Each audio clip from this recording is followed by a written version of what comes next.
One person has been confirmed dead and scores of people trapped in their homes at Amamuma in the central region. Nearly 1,000 people who were affected by last Saturday's downpour in the Komenda Edine-Guafuebiri municipality are seeking shelter in churches, mosques and school blocks. More than 100 houses and some major bridges linking several towns and communities have collapsed following the overflow of some rivers in the region. Richard Quezo has been on that beat for us. He has more in this report.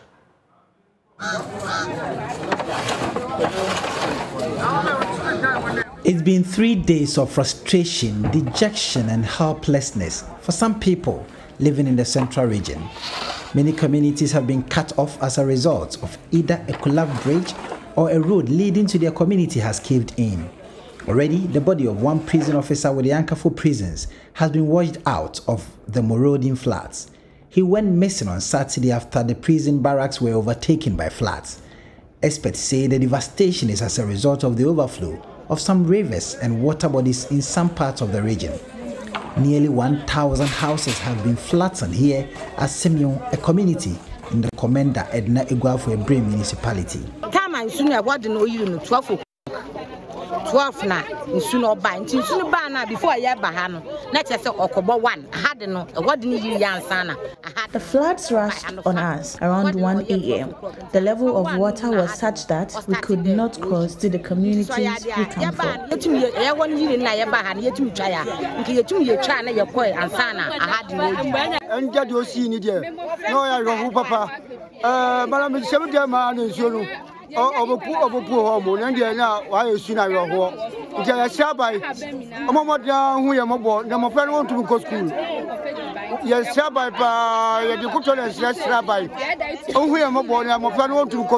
is not only Simeon, but towns like Entranwa, Abe and Dutch Komenda.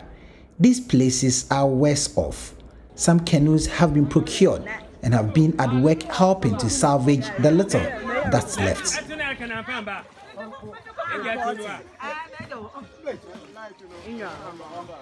Communities around the University of Cape Coast, where the hostels of many students are situated, have been inundated with the floods.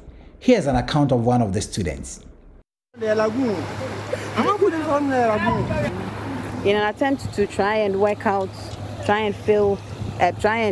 salvage the situation, some people are trying to pile stones and sand in front of their hostel so that the water doesn't come inside.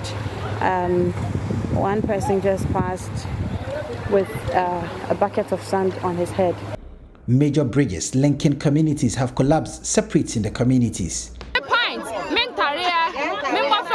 Go school uniform, go school bag. Bibia was said, me pints in Pono here, me na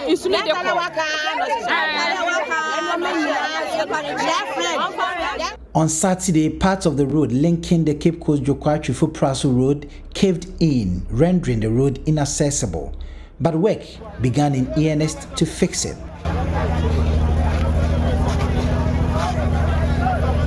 Director General of the National Disaster Management Organization, Nana Ajiman Prempe, is assuring a lot is being done by his outfit to deal with the situation. Well, looking at all the disasters, none of them is man-made disaster. See, they are natural disasters. And today with climate change, the rainfalls, you cannot do anything about it. The only thing is that we need to be careful with our sanitation system. Some of the places, the way we waterways.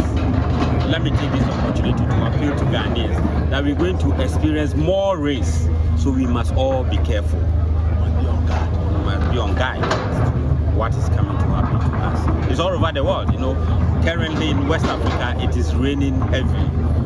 So if it is raining in Burkina Faso, you could expect that it will descend down to Ghana. We are here with some relief items to support them. Currently, they are in safe haven. They are in church, classroom, blocks, churches, and mosques. Some of them have gone to live with their relatives and friends and other. So we are going to support. Before I left Accra, I had a discussion with the road minister, and he made me aware that he's directed one of the leading contractors in the central region to immediately come to site. And when I got here, it is confirmed. The MP for Twifo Himan Lower Denchura, Bright Rekubrobe, says the fixing of the road comes as a huge relief to his constituents and other users of the road.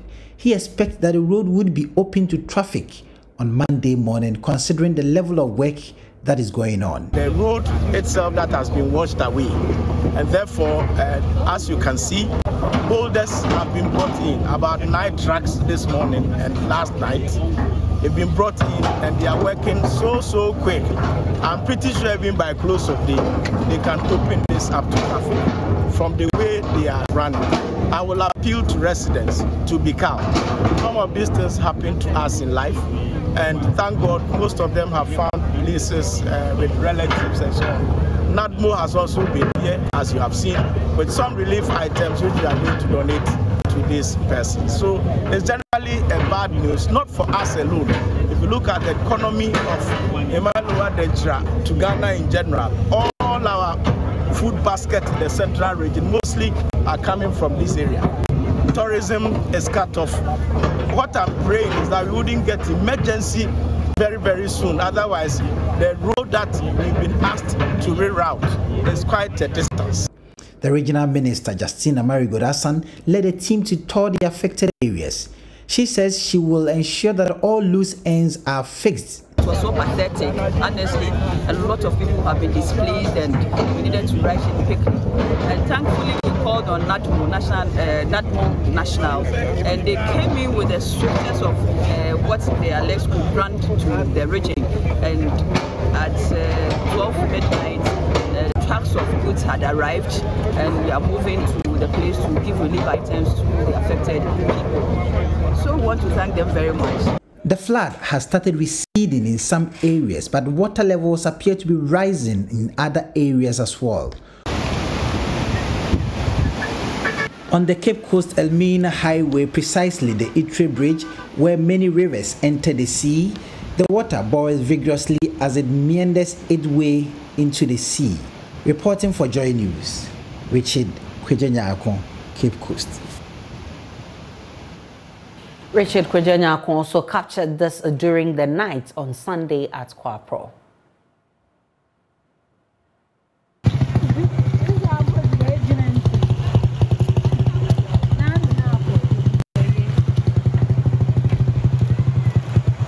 It's night here and residents of Kwapro are struggling to get access to their homes. This is one of the ladies that's walking, removed the sandals and is walking through the flood waters. They tell me that the water appears to have even receded, but in the morning it was so severe that none could cross to the community or come back to the University of Cape Coast. It's really a situation on their hands. Look at the level of the water. So the inhabitants have had to evacuate, and so they are no longer in this house. Same applies to the other buildings that are there. It's really a difficult moment for the people here, for the students of the University of Cape Coast who are still on campus, those who understand which program, and the residents themselves.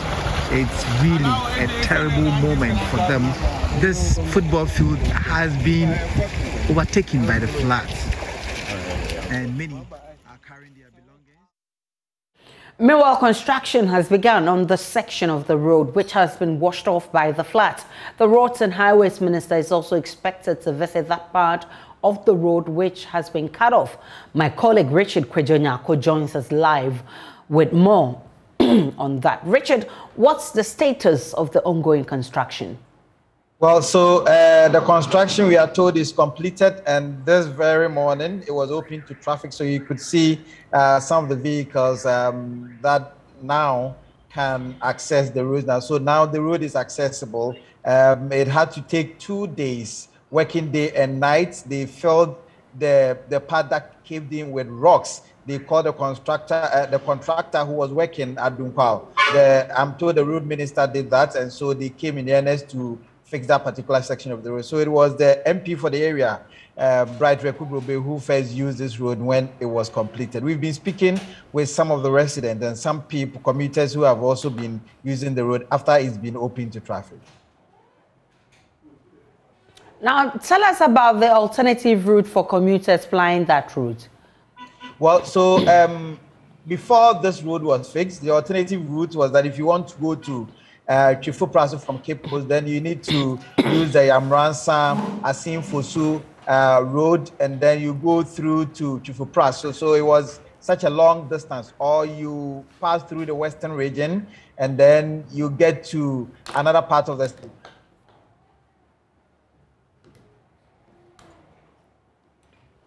Richard Quezo is our correspondent in the central region. He's bringing us up to speed in terms of how commuters are managing after the downpour caused this bridge. The bridge is supposed to be fixed, and the roads minister himself is supposed to visit the area. One of it has been cut off from that community. If Kojo Nyako, if you're back, you were telling me about how commuters are managing. All right, it looks like we lost Kojo Nyako. We'll try and get him back on the line. When he comes back, he'll be telling us more whether NADMO has already sent relief items to the victims, and he'll also be telling us about the status of the Minister for Roads and Highways visiting that area. To other stories, a tomatoes truck has emptied its content in the median of the Tesano-Alaje stretch early this dawn. The truck, which was traveling from Doma Ahinkyo in the Bono region to CMB in Accra, is said to have failed its brake and run into a traffic light. My colleague Manuel Kranting was at the accident scene and has filed this report.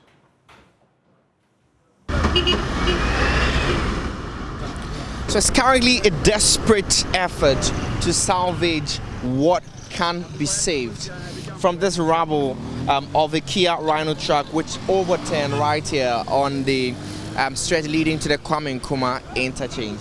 For now, 2 lanes, one towards Kwame Nkrumah interchange and the other towards Tesano, have been taken by the truck with tomatoes splattered all across the streets.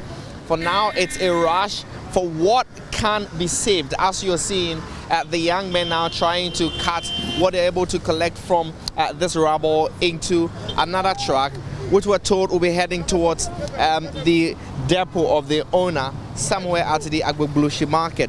For now, though, we don't know how much is estimated to have been lost from this particular accident. But we're told that the truck contains 60 boxes of tomatoes. Currently, we have police presence here attempting to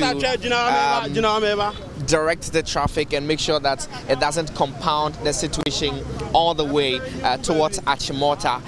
In just the past couple of minutes that we've been here, I've noticed that the traffic light at this particular intersection doesn't seem to be functioning properly. It is past 7:25 by my time, and the traffic light is still blinking on amber. That gives an indication of a sort of confusion, at least at this particular intersection. Until the entire, remainder of the tomatoes in this truck are collected, we perhaps would see the continuity of this traffic, which is building up and is only, flowing by the help of men from the police MTTD, who are under the instructions to help ease the flow of traffic until the truck has been towed away from here. Well, I've been speaking to the driver of the truck, who has been giving some details on when they moved and how they got here. The friend Collins here, boy. Collins here, boy. Una now drive a car. Okay, incident is here. This here, me feel break. Break na me feel here no. Na cars 4 and need dimenim. Cars 4 need dimenim no. Me dwe nipa na omotim no enkwa first. Nti e ba sa no. Me hwe me driver sa na kwan kakra eda ho a metima eda afa ho. Te ba sa de twi ne pavement wo kwan fifo. Me twi pavement na senke be ya car ne be slow down. And so me hwe se da car ne se kwan ntimi slow down. And I'm casting me the book and Musua. I see me drinking the panel, Mutim can and plastic for the Monkwa. The bass I made a tree pavement, no. Me did tree pavement, no. Emily can stand at the Equan Echo. Take Chasse, Medana can a day, at 2 form, na Medana can at 2. Now, any passing and I'm with him. The Pachini ne patre. When you are, Pacho, me meeting and I'm 2 in a ban. Okay. 9 to somebody for Pache the free domain crew. time ben amutu here?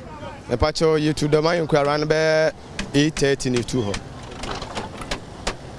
And yes, and I'm share tomatoes no box no. I said you who no sana box no tata so okay ni mo no. Sa na share no do man kura na de ba. Mo ba no police engineer mo say bia na mo hihia ma na bro so emu ayedudodo. Me pacho there be. This truck is said to have been containing 60 boxes of tomatoes. Each of them, were told, sells on the market around 700 Ghana cedis to 800 Ghana cedis. And so if you do the multiplication, we are somewhere in the regions of tens of thousands of Ghana cedis that has been lost right here. I never woke up when they called me. I could not expect this because the car left from the bush very early. You know, this car is supposed to be here higher, it's 4 o'clock. But accidentally, it's a traveler, you know. I don't know what happened, but accidentally called me around, that was 6 to 7, that the car got accident. I was so shocked, you know. It's electronics, anything can happen. We thank God.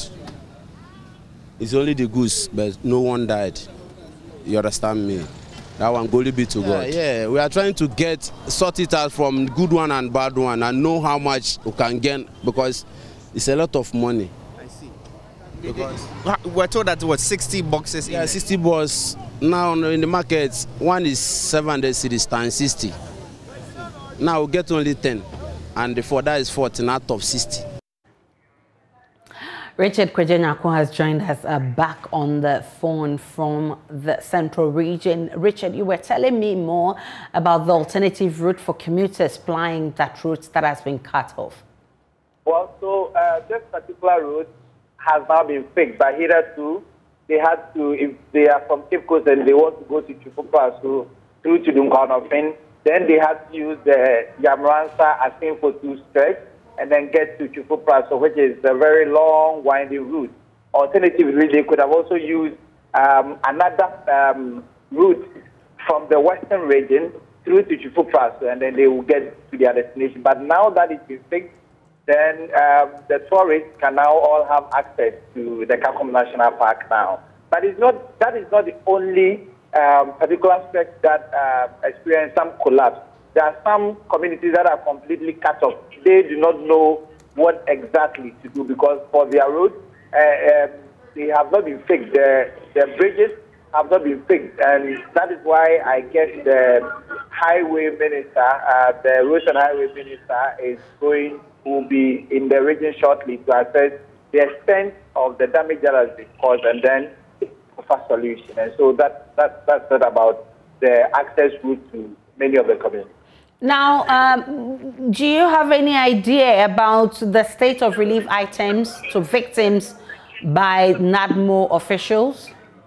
Well, so it is the usual NADMO relief distribution, mattresses, buckets, oil, rice, and these were presented to the Regional Coordination Council and then the National Disaster Management Organization for onward distribution to the people. But if you look at the extent of the damage that has been caused, it is inestimable, it's incalculable.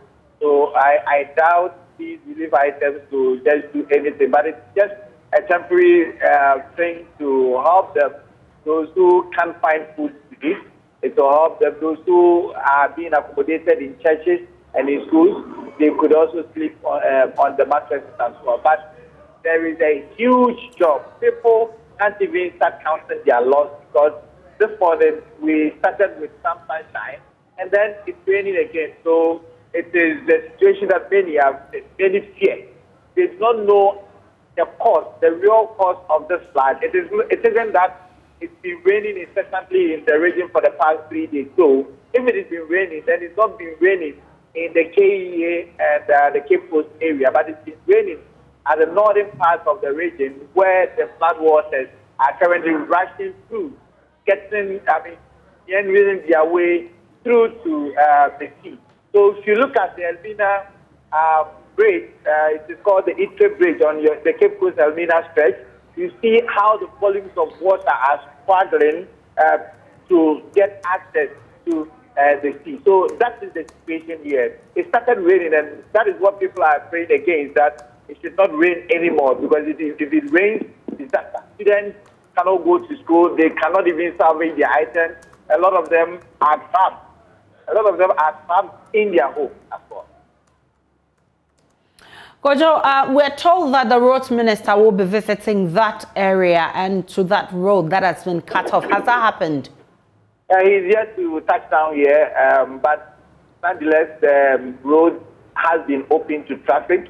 So I guess that when he comes, he will just inspect the roads and give some consequential messages, and then proceed to the other communities that have been completely cut off because their bridges have broken down. And so we are still waiting for that to happen. It's not happening yet. So we are waiting for the roads minister to come. But meanwhile, the assemblies become a burden on the assemblies to visit the affected communities. People have lost virtually everything, their pages, their television. They can't even get anything out of what they used to have. And so that is the situation here. Quezo, yourself, unfortunately, found yourself as a victim of this downpour. How are you coping? Well, so I left my wife and kids on Saturday morning, and I've not been able to get back to my house. They are safe in the home, but the route to get to them is what has become a challenge. Many of the vehicles, some of my neighbors, they tried going, but unfortunately, the flood waters entered their engines, and so their vehicles got damaged. So it becomes very difficult for any vehicle to access that area. If you look at the Ayensu area, it's one of the communities, Amamoma community, is one of the communities around the University of Quezo, and this is where the students stay. The lecturers, some of them also have got there. Even the wall that the University of Quezo has erected, a part of it has also even broken. And so the waters keep rushing to the rooms of the students and other residents. But where I stay is a bit safe, and my family. I'm so sorry that you found yourself in this situation. We can also listen to some victims of this downpour who spoke with Quezo Nyako earlier. Oh, in fact, my surprise, because in the 3 days, I had a discussion problem. But within a short time, we fix it. In fact, because we were thinking, how we will even commute. For car, a baby for the next car as inconveniences, but the ambassador that were fixed with them and says, go to baby. The way she should be over again. The way we see why, I'm not no chance in has energy. Me sure there on your CCN over. However, no, other woman engineers now as wobber, no about share bridge now horse, and even on your damn bridging with bridges over Ghana and Ankas or there in Subua Bota, Munsu Sim and all the engineers walk on because you eye open a parliament. Now walk on because you Obiawan get that. My father Friday around 5:30.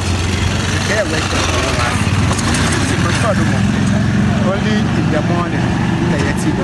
Obiawan, you know, but then most engineers over Ghana.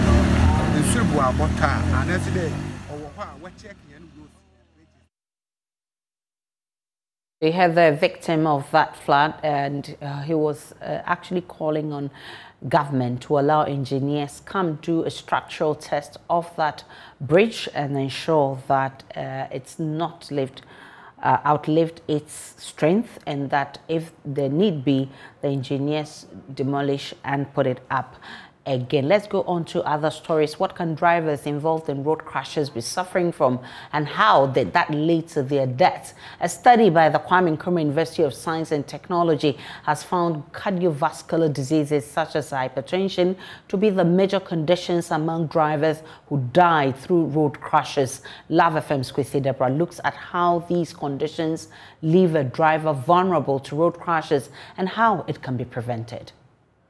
Message you say, some moment no me kwakodi duane a omuodu no have gotten to know that eating late won't be beneficial to my health. It doesn't help.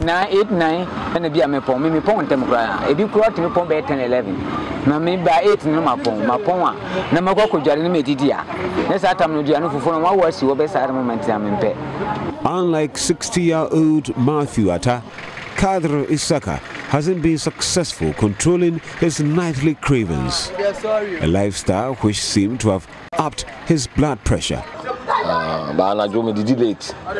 I get home around 10 p.m, so I end up eating late. Some time ago, I wasn't feeling well, so I went to the hospital where I was told I have blood pressure. I have been advised to stop eating late, but I can't.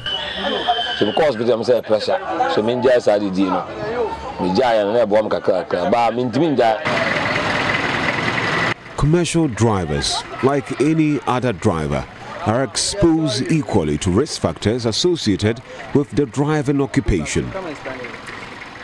These factors can lead to poor health conditions that have a bearing on their performance on the road. In Ghana, research has found 23% and 53% hypertension and pre-hypertension prevalence among taxi drivers. Again, other reports have found about 39% and 90% prevalence of unrecognized hypertension and obesity. High blood pressure can cause heart attack, stroke, heart failure, blurred vision, and temporary loss of vision. Dr. Quezo Ahmed is an eye surgeon at the Kofanochi Teaching Hospital. For hypertension, you can have someone who he says, "Oh, my BP is high. It's always high." You think you are fine, but what is happening is that there's gradual damage to the cells and the vessels that are in the eye. The vessels that carry blood become stiff. Okay, so eventually it can progress, and then and it's worse in younger people. You know, where they come with hypertensive retinopathy, stage 4 hypertensive retinopathy, and then they can't see, and it is irreversible. Sometimes you're okay, you have a sudden rise in your BP, especially now that most people are stressed, most people are not eating well. You know, your BP suddenly goes up, and then all of a sudden the vessels in your eye just rupture. Okay? And when they rupture, you bleed in the eye, vein occlusion, and then you suddenly lose your vision. These conditions have largely been attributed to poor lifestyle choices. Benjamin Mensah of Stay Alive Health Campaign has been observing these poor lifestyles among drivers. Drivers do not pay attention to their health. Drivers do not even have time to rest. Drivers don't have time to eat. They may say that they eat good food, but at what time do you eat the good food? In collaboration with the National Road Safety Commission, he has been screening drivers in Ghana's second largest city of Kumasi and another city, Obuasi. In all, we screen about 680 drivers or people, 495 being commercial drivers. Yeah, in the case of hypertension, we realized that 2 out of 5 drivers were hypertensive.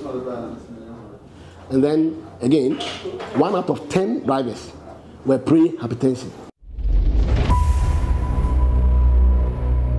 What can drivers involved in road crashes be suffering from? A study by the Kwame Nkrumah University of Science and Technology might provide some answers. The findings, published in the Sage Journal Clinical Pathology, has found cardiovascular diseases to be the major conditions among drivers who died through road crashes. The study, which examined 127 driver deaths from 2009 to 2014, found that 44.08% of the cases were due to cardiovascular diseases. Dr. Jose Puku Sampini is lead scientist. When the drivers were identified, the autopsies that were conducted were such that we took samples, certain samples, like the brain, maybe the eye, samples from the eye, the heart, the kidney, the liver, and so many other organs that were vital as far as the functions of the body is concerned. So we did that.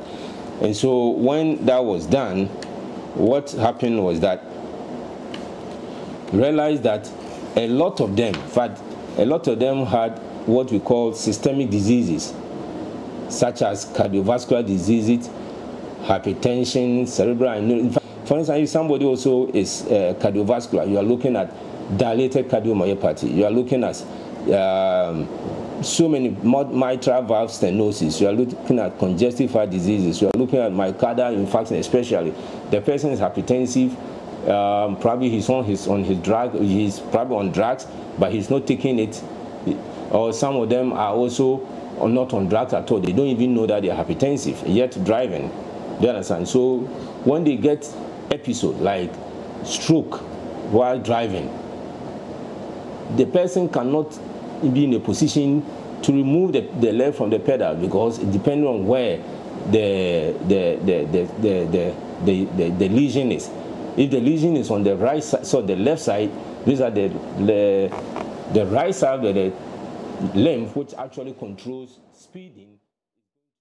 Vaccine hesitancy remains a challenge for battling the COVID-19 pandemic. That's according to the Ghana Medical Association and the Ghana Registered Nurses and Midwifery, who are this morning holding a press briefing on the need to improve the situation. Let's take you live to Quezo Teaching Hospital for the latest.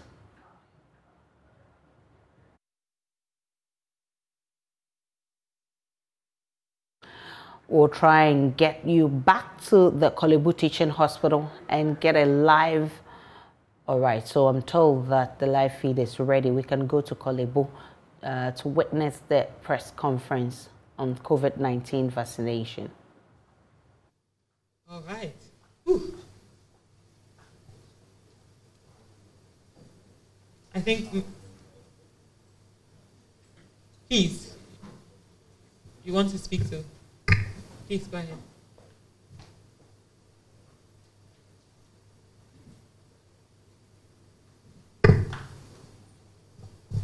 Abigail will be addressing your question shortly.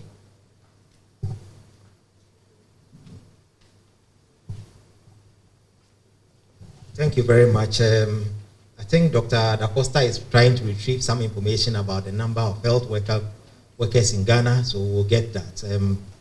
Our estimation is that we have about 200,000 health workers, and so we would get the confirmation. But when it comes to infection of health workers in this recent surge of COVID-19, I think we don't really have all the figures available at the moment, and if we give any figure, it may not be a correct figure. And remember that for us as health workers, we are always happy to declare that some of our staff have been infected. It doesn't mean that we are the only ones who are getting infected. It's just that even within the population, there is a lot more people infected than even the health worker groups. But we don't have the actual numbers.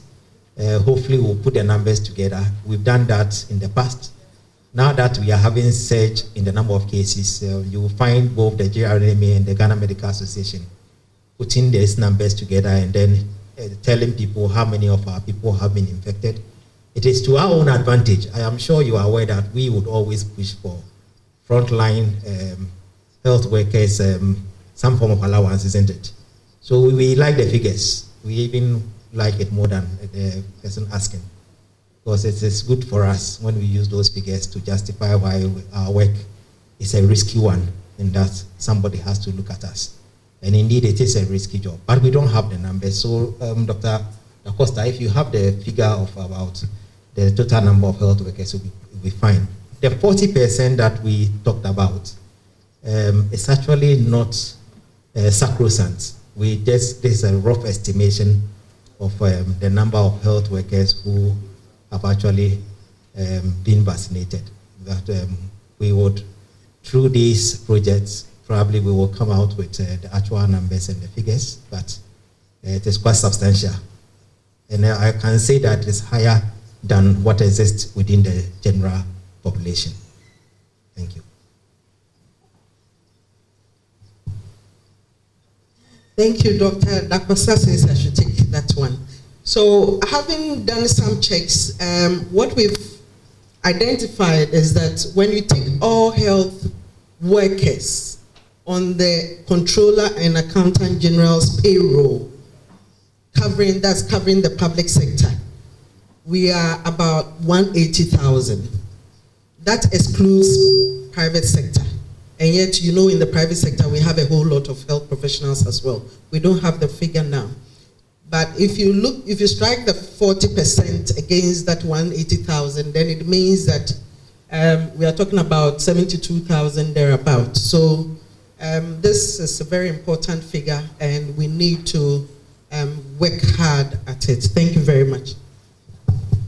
Thank you, Madam Perpetua. All right, Dr. Da Costa. Thank you, President Perpetua and Dr. Frank Shembo. I think I'll just give the update on the number of people who are fully vaccinated and the others. So I'm looking at our dashboard, and we have about 16.5 million being the doses that we've given out. Out of this, we have about 10,352,000 taking at least a dose. This represents 45.3% of the 22.9 million population that we want to vaccinate. Then we have 7 million, above 7 million as people who are fully vaccinated, and this represents about 31% of the 22.9 million. Then also for the booster doses, I think we have over 1 million. We have about 1 million people taking the booster doses. But I think the graphs of the matter here is that from the statement from the president of the GMA and supported by the JRNMA, there is more work to be done. In fact, those times we were talking about vaccine, the supply chain challenges and others. Now, I want to assure Ghanaians that we do have the vaccines available. And it is important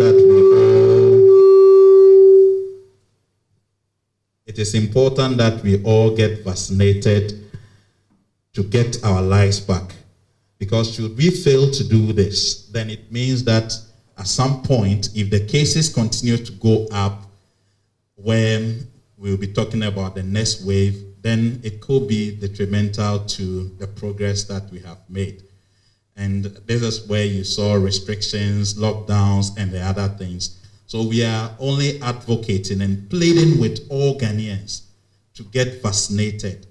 And it's only that even the Johnson & Johnson now is second, you have to get your booster dose. So we want you to be fully vaccinated. And as you have gathered here, now let me also say that for the media, you play active role in this. I've seen a scale down of your activities in terms of COVID. And this is the time for us to plead with you that the disease is still with us. And you should continue to play your various roles to help us scale up the vaccination exercise. And let me also say that the face mask, the hand washing, the social distancing, and all the protocols that have served us well are still vital and crucial at this point.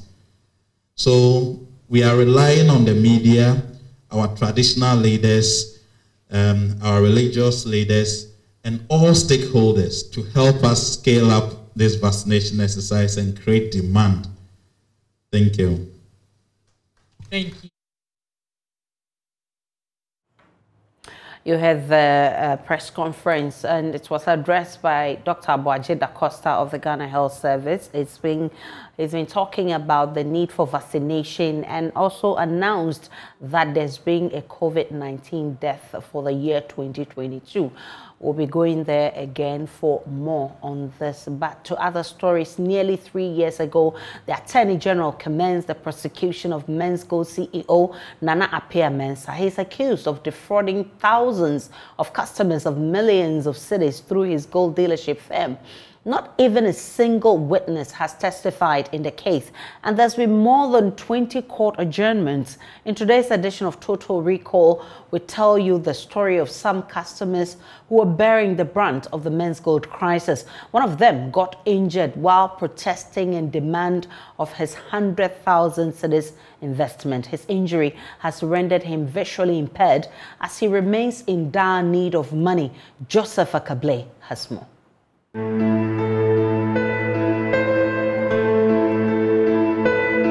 I nearly killed myself that day. I nearly killed myself. Even the day I went to men's school, I heard it on radio, but I could say it's not true. So I myself went to their head office at Jolu. So as somebody told me the thing, that hey, now one thing I just fell down, and some of my friends put water on me before I get up. I nearly hung myself. I did it cry because my wife and the children came to saw me that I was dead, tied and rope to kill myself, because that is my life. That is everything to me. I don't have anything. My family, there is nothing. So I'm the one that I struggle to help the family. 39-year-old Stephen Abuaji is now suicidal. His suffering is the result of bad investment. He put all of his eggs in the men's gold basket in the hopes of making a fortune, but everything went wrong. His life went from optimism to frustration to current despair. In this edition of Total Recall, I engaged 3 persons including Stephen, whose lives have been forever altered by a desire to invest in a gold dealership.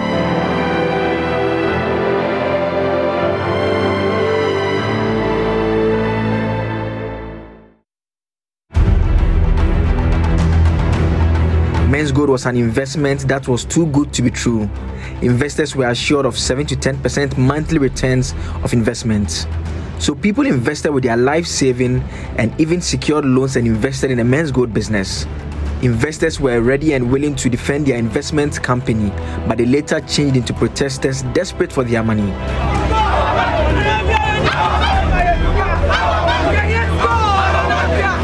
In July 2019, state prosecutors filed charges including defrauding by false pretenses against CEO of the defunct company, Nana Pia Mensah, aka Nam1.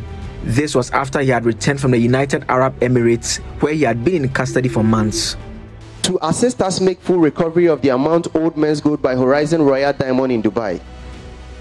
As an act of good faith, we are willing to engage the Attorney General's office on the best possible way for them to aid men's gold by employing international law and diplomatic relations to ensure we achieve this objective.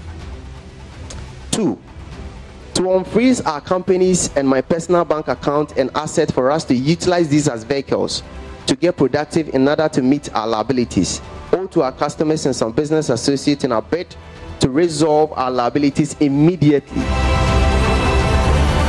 Nearly 3 years on, monies invested by the thousands remain outstanding. His prosecution has not even reached the level of a single witness testifying. The case has seen more than 15 adjournments with prosecutors constantly asking for more.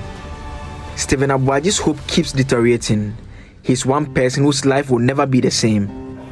Oh, a friend told me about it, that this what has come to the system, that thing is very fine, so I should put myself into it to help me. Even the car that is using at the workplace is the same men's gold money, so I should try my best and do like 6 months and see what will happen. And then I go to my bank. I invested at Commercial and then Access Bank, so I went there to withdraw all my money there, and then I withdrew to go and buy the gold chips to men's gold.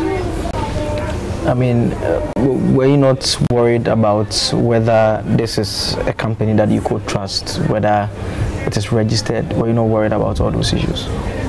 I'm somebody that I used to do more investigations, but what touches my heart that I put my money is the time that the guy was helping GFA, and then he was conniving with the president. You know, I see everything was genuinely. That's the motive purpose that I invested in men's gold.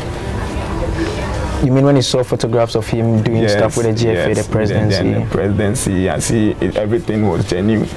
So that's the reason I invested in it. We'll take a break on Joy News. To Joy News Desk will bring you business shortly.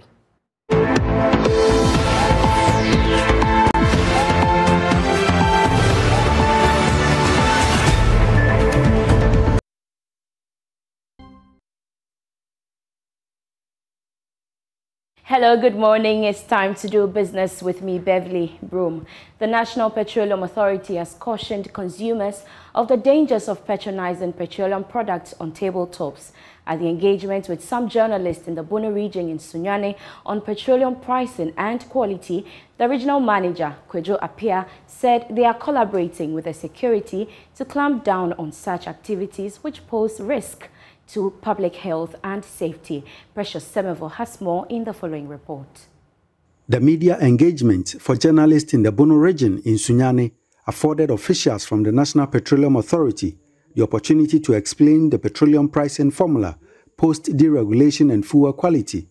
Aisha Ibrahim Tasunti, head of economic regulation at the NPA, said the deregulation policy has relieved the government of the burden of subsidy and ensured the availability of petroleum products on the market. One of the purposes of the deregulation policy was to make sure that the supplier is recovering its cost fully and they make the product available for us. So to that extent, we have never had any shortage or scarcity of petroleum products since this policy was implemented. You know, we're used to having the price of petroleum products staying the same almost throughout the year without changing.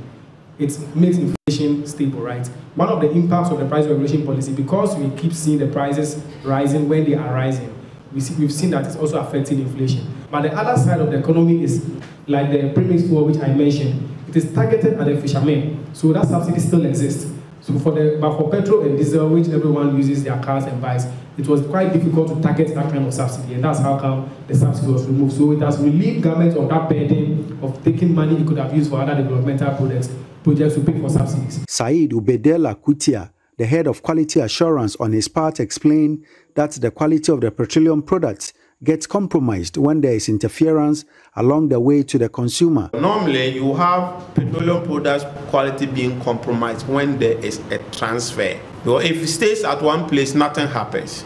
But when it moves, that is where you start getting challenges. So once the product is pumped or transported from either the refinery or the harbor into the storage depot, we perform another stage of quality control checks, which is a verification of the product quality at the retail outlets.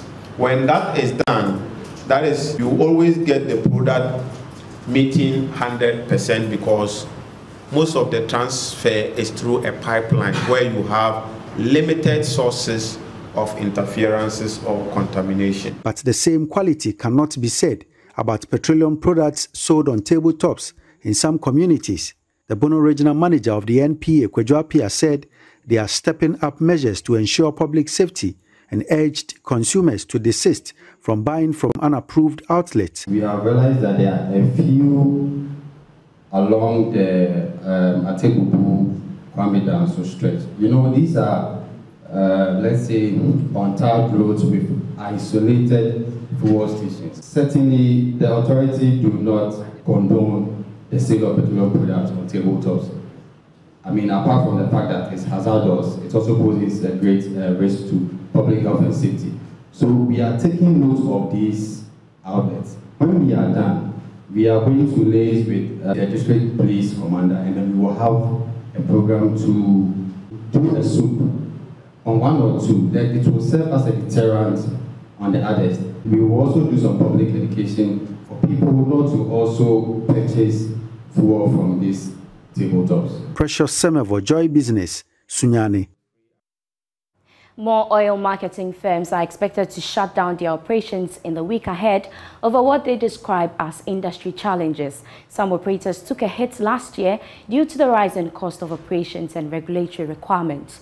George Rafi has more in the following report. The woes of the oil marketing firms have been compounded by the new payment terms put forward by importers of finished petroleum products. There's a departure from the old practice where products are sold on credit, Their situation has been compounded by the intense competition when it comes to pricing of products, and now some of the firms are losing out because they cannot sell more volumes to break even. Some already entered into major talks, with others looking at being taken over by another firm. The Ghana Revenue Authority has also revised the way it collects taxes from the sector to an advanced payment, a move that is hurting most of the firms operating in the sector. For some of the industry watchers, it was just a matter of time following the full takeoff of the price deregulation policy, as some of the companies that hid behind government subsidies are now being exposed. There is currently more than 100 oil marketing companies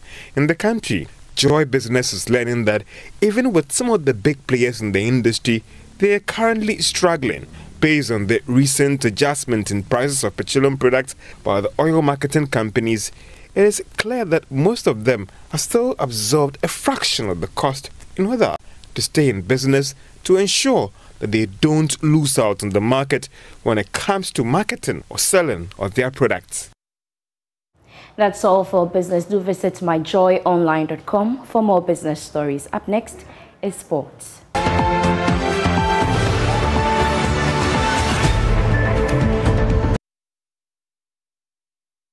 Time now for sports. Lawrence Bade is here with the very latest. Hello, Lawrence. Hello, Aisha. We know that we've lost. It's okay. Kotoko, we congratulate Asante Kotoko for winning the Premier League. We accept it. You know, Kotoko actually won the league with 3 games to go, so it was quite a done deal long ago before yesterday. So yesterday was the last day of the 2021-22 Ghana Premier League, and then an interesting race we were looking forward to was the top scorer award. For majority of the season, Kotoko's Frank Mbella was in the lead, and then we all thought he was going to grab that prize, becoming the first foreign player to do it. But then on the last day of the season, Yao Ano of Ashgold scored twice, and then ensured that the award was with an indigene, or should I say a domestic person. So yeah, he ended up with 22 goals, which also means that he has equaled Ishmael Ado's record of 22 goals, which is the most in a single Ghana Premier League season scored by a player. So that was it for yesterday. I think it was quite a good performance from all centers. The surprising results of the day, however, was the Hearts of Oak versus RTU game. You know, if you look at Hearts of Oak last 5 games, they've not won any. They have 1 draw and then they've lost 5. So for RTU to beat Hearts of Oak at the Accra Sports Stadium, it's ensured that they stayed up in the league for next season, which means 11 Wonders, Wafa, and then Elmina Sharks are the teams that are relegated for the season. We are yet to hear an official declaration from the FADO, because we understand, we all know Ashgold has been demoted to the Division 2 for match fixing scandals last season. So probably we don't know what the decision of the FA will be. If there should be any change, probably one of the 3 teams that suffer relegation this season will have to stay, and then 2 teams go to relegation, including Ashgold. Well, let's see how it goes. My team is out. You weren't in the race. So probably this is just a consolation. But the pardon you for saying that. You didn't win any of your last 5 games. It's shocking, and then I don't think the fans will be happy, because we are not. They were looking forward to ending the season on a high end. Well, we'll come back strong. Watch out for you have the FA Cup final to play, so probably. So we're working hard at it. Look out for us. We'll make you proud. Thank you for bringing us sports, and that'll be it for News Desk. My name is Aisha Ibrahim. For more news, log on to myjoyonline.com. There's more of that, and also updates of all the developing stories. See you again at 12.